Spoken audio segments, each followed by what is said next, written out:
आप जेई 2026 के लिए ड्रॉप लेने का डिसीजन फर्मली ले चुके हैं तो आप सभी को मेरी तरफ से बधाई। ये एक आसान डिसीजन नहीं है, रादर ये बहुत ही करेजियस डिसीजन है, बोल्ड डिसीजन है जो आपने ले लिया है। अब आपको इस पूरे बचे हुए 9 से 10 महीने में किस तरीके से प्रिपरेशन करनी चाहिए जिससे आप बहुत अच्छा रिजल्ट पा सकें, इसको लेकर कुछ बहुत ही इंपॉर्टेंट बातें इस वीडियो में मैं आपको बताने जा रहा हूं। वीडियो को अंत तक जरूर सुनिएगा।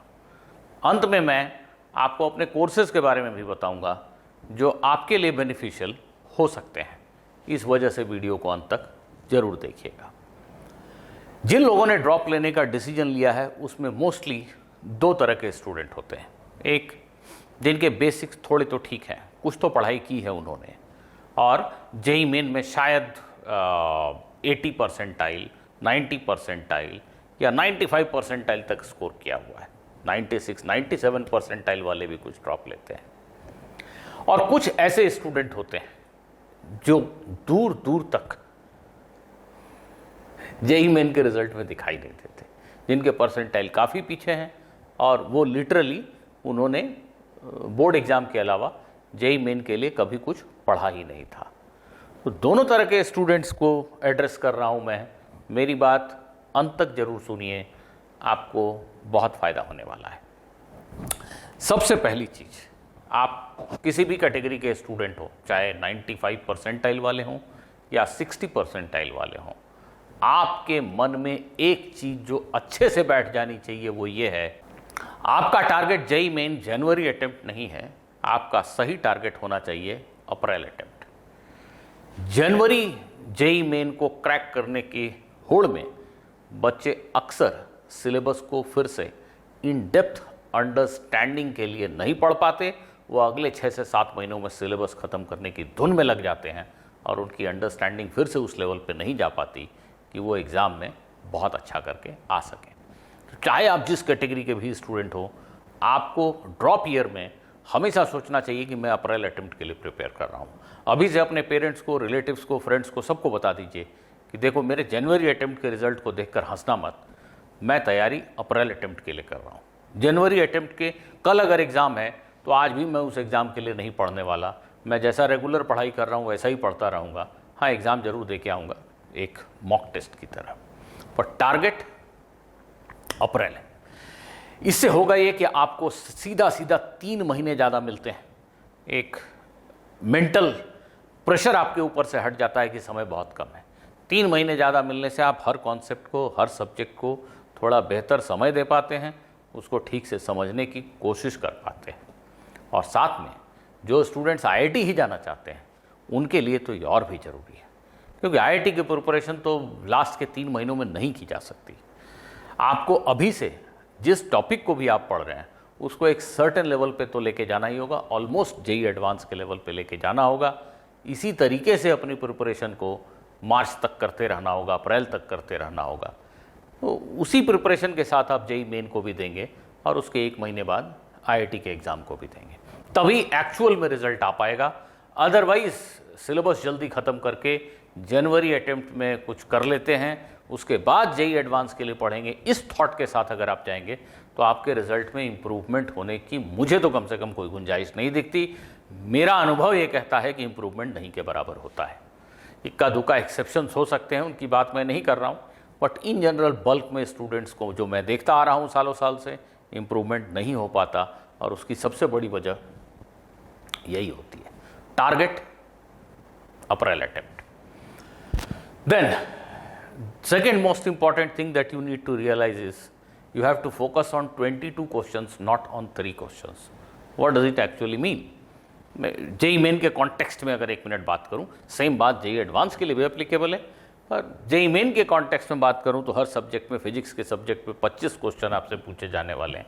25 में से 3 क्वेश्चन लेटेस्ट से कठिन है, 22 यूजुअल रूटीन क्वेश्चन है। और हम ड्रॉप लेने वाले बहुत सारे स्टूडेंट जोश में कि अब मैं फोड़ दूंगा, तोड़ दूंगा, अब मैं ये भी करूंगा, वो भी करूंगा, दुनिया के सारे कठिन क्वेश्चन बना लूंगा। तो आप जब ये सोचने लग जाते हो तो आप एक्चुअली में इन 3 क्वेश्चन को पकड़ने की कोशिश कर रहे होते हो। क्वेश्चन पेपर में जो 25 क्वेश्चन आएंगे उसमें से जो 3 कठिन क्वेश्चन आएंगे उसको मैं पहले से कैसे कर लूँ, इस होड़ में लग जाते हो और अंत में नतीजा ये निकलता है कि ये जो 22 आसान क्वेश्चन थे उसमें से आप 8 भी सही करके नहीं आ पाते हो। इन 3 क्वेश्चन के पीछे भागने की ज़रूरत ही नहीं है। एज ए टीचर मुझे ये बोलते हुए, एडवाइस देते हुए बहुत दुख होता है कि मैं बोल रहा हूँ बच्चों को कि बहुत कठिन क्वेश्चन मत करो। नहीं, क्यों नहीं करना चाहिए, करना ही चाहिए, मज़े लेना चाहिए। क्वेश्चन तो होते ही हैं मज़े करने के लिए, लेकिन प्रैक्टिकल एडवाइस दे रहा हूँ। आपके पास समय है लिमिटेड और आपको ये कठिन एग्ज़ाम में दूसरों को पीछे छोड़ना है, तो सही स्ट्रैटेजी ये है कि इन 3 क्वेश्चन को करने की जो जिद होती है कि इसके लिए मैं ये करूँगा, उसको किनारे करो। अपने आप को समझाओ कि तुम्हें ये 3 नहीं, ये 22 परफेक्शन के साथ करने हैं। ये जो आसान क्वेश्चन आएंगे वो एग्ज़ाम हॉल में एकदम कन्फर्मली हो जाए, 22 नहीं तो 21 हो जाए, इसको इंश्योर करना है तुम्हें, ना कि तुम्हें 3 क्वेश्चन को पकड़ने की कोशिश करनी है। The same is true for JEE advanced exam also. इसके बारे में मैंने क्या कहा जरूर सोचिएगा खुद से। आप थोड़ी देर सोचेंगे तो समझ पाएंगे कि मैं एक बहुत ही गूढ़ बात बोल रहा हूँ। आपको खुद से फैसला लेना होगा, अब आप मैच्योर्ड हैं कि ये क्वेश्चन, ये डिस्कशन मेरे काम का है, ये मेरे काम का नहीं है। तो कुछ चीज़ों को आपको अपने दिमाग से हटाना होगा, अपने रास्ते से हटाना होगा इनफैक्ट, कि मैं इस पे ध्यान नहीं दूंगा, मैं फोकस करूंगा इन चीज़ों पे जो आते हैं ज़्यादा, इन चीज़ों पे जिनको मैं थोड़े प्रयास से परफेक्टली करेक्ट कर सकता हूँ, एकदम ऐसा बना सकता हूँ कि मेरे खून में दौड़े। तो उन चीज़ों पे ज़्यादा ध्यान देने की ज़रूरत है। और तीसरी सबसे इम्पॉर्टेंट एडवाइस है, आज शुरू कीजिए, अभी शुरू कीजिए, अब लेट मत कीजिए। ये मत सोचिए कि काउंसलिंग देख लेते हैं फिर तैयारी करेंगे, फिर तो आप बिल्कुल पिछड़ ही जाएंगे, मान के चलिए। आज ही शुरू कीजिए, तीनों सब्जेक्ट को इक्वल इम्पॉर्टेंस दीजिए। फिजिक्स को तो इग्नोर कीजिए ही मत। फिजिक्स तो आगे वैसे भी इंजीनियरिंग पढ़ेंगे तो उसके लिए भी काफ़ी ज़रूरी है, बट तीनों सब्जेक्ट को इक्वल इम्पॉर्टेंस दीजिए। ये भी सक्सेसफुल होने का एक बहुत सही स्ट्रैटेजी है। क्योंकि आप खुद सोचिए, अगर आपका सब्जेक्ट ए, वैसे तो PCM होता है, कोई भी एक सब्जेक्ट बहुत स्ट्रांग है और वही कठिन आ गया, तो आप कोस सकते हैं अपने भाग्य को, पर उससे होगा क्या? एक सब्जेक्ट को सिर्फ स्ट्रांग मत रखिए, सभी सब्जेक्ट पे वर्किंग कीजिए, इक्वल एफर्ट डालिए सभी पे। कोई भी थोड़ा कठिन आसान होने से आपका परफॉर्मेंस ज़्यादा प्रभावित न हो, ये तभी संभव हो पाएगा। अब मैं जल्दी से आपको ये बता देता हूँ कि मेरे कोर्सेस आपकी कैसे मदद कर सकते हैं। जैसा आप में से कई लोगों को पता है कि जेईई 2025 के लिए मैंने एक क्रैश कोर्स बनाया था। ये क्रैश कोर्स नाम जरूर था, पर ऑलमोस्ट बहुत सारे बच्चे ऐसे थे जिन्होंने इसको 4 महीने के पीरियड पे या शायद उससे भी थोड़ा ज़्यादा पीरियड पे एंजॉय किया। इसमें मोस्टली ये रिकॉर्डेड लेक्चर्स का ही कोर्स था। इसमें मैंने 21 लाइव प्रॉब्लम सॉल्विंग सेशन किए थे। वो सब कुछ रिकॉर्डेड फॉर्म में अभी भी मेरे ऐप में अवेलेबल है।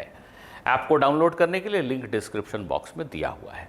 इस क्रैश कोर्स को मैंने थोड़ा रीब्रांड किया है, शॉर्ट कोर्स का नाम दिया है, शॉर्ट कोर्स फॉर जेईई, और इसमें मैं कुछ एडिशन करने जा रहा हूँ और ज़रूरत पड़ी तो कुछ डिलीशन भी करूँगा।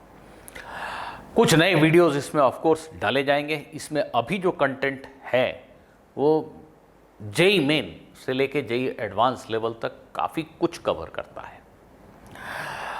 काफ़ी कुछ मतलब ऑलमोस्ट 95% सिलेबस को प्रॉपर तरीके से कवर करता है। जो 2-4% छूटी हुई चीज़ें हैं उसको मैं कोशिश क्या करूँगा, इस साल डाल ही दूँगा। लेकिन apart from that what I have planned कि जुलाई से लेकर दिसंबर के बीच में ठीक से सुनिए, मैं 25 लाइव प्रॉब्लम सॉल्विंग सेशन भी इसमें करूँगा। इस कोर्स में जो लोग एनरोल्ड होंगे उनको 25 लाइव प्रॉब्लम सॉल्विंग सेशन मिलेगा। चैप्टर वाइज हम लोग करेंगे, उसका शेड्यूल आपको बता दिया जाएगा। ये जुलाई में स्टार्ट करेंगे और दिसंबर तक कम से कम 25 लाइव प्रॉब्लम सॉल्विंग सेशंस करेंगे। ये प्रॉब्लम सॉल्विंग सेशंस मोस्टली एक आध एक्सेप्शन हो सकते हैं, but mostly we will plan it on Saturdays and Sundays. किसी सैटरडे या संडे को ही ये प्रॉब्लम सॉल्विंग सेशन रखे जाएंगे।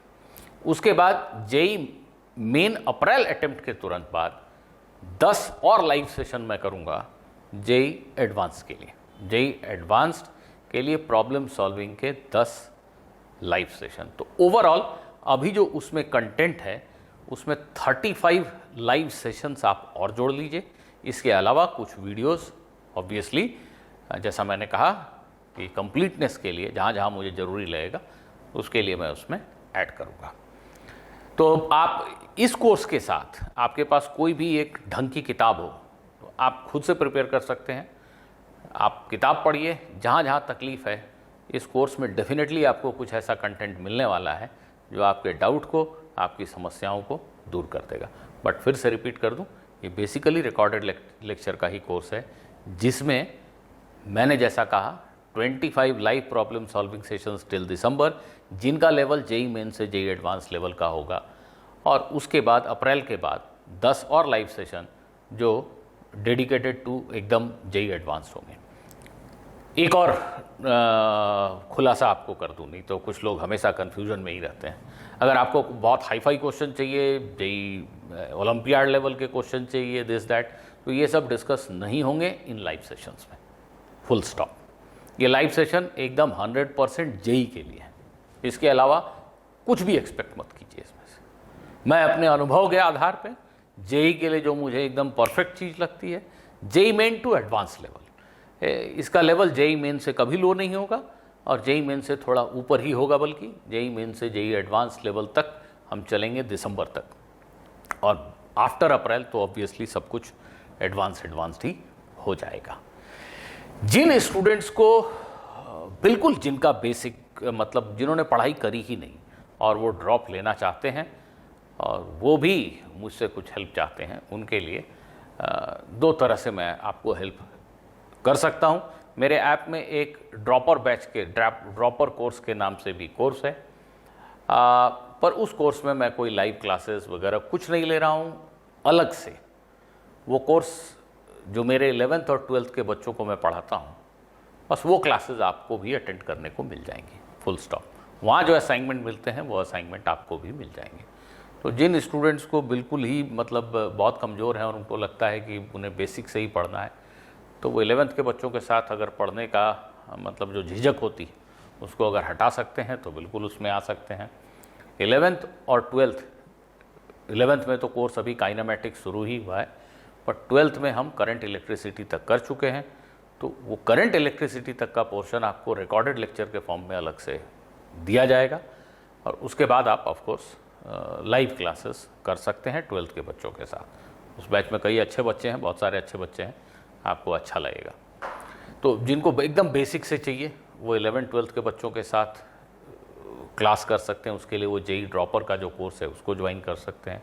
और जिनको लिमिटेड कंटेंट चाहिए और वो खुद से पढ़ना चाहते हैं विथ लिमिटेड सपोर्ट, उनके लिए बेस्ट शॉर्ट टर्म कोर्स है, जिसमें कंटेंट जो है ओवरऑल इतना बड़ा है कि आपको 5 से 6 महीने तो कम से कम डेडिकेटेड पढ़ाई करने पे ही पूरा हो पाएगा।